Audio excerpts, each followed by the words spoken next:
اعوذ باللہ من الشیطان الرجیم بسم اللہ الرحمن الرحیم۔ رمضان المبارک کے 26ویں دن کی دعا۔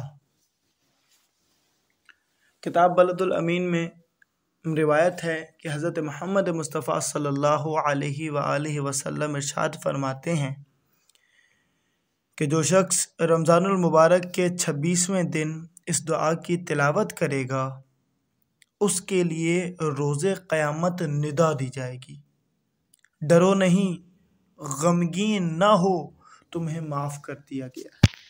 بسم اللہ الرحمن الرحیم۔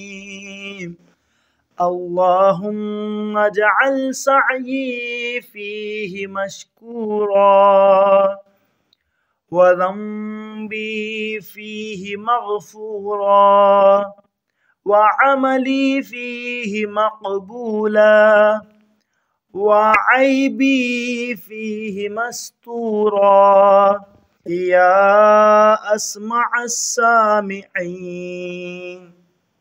اے معبود، آج کے دن میری کوشش کو پسندیدہ قرار دے، اس میں میرے گناہ کو معاف اور میرے عمل کو مقبول، اور اس میں میرے عیب کو چھپا ہوا قرار دے، اے سب سے زیادہ سننے والے۔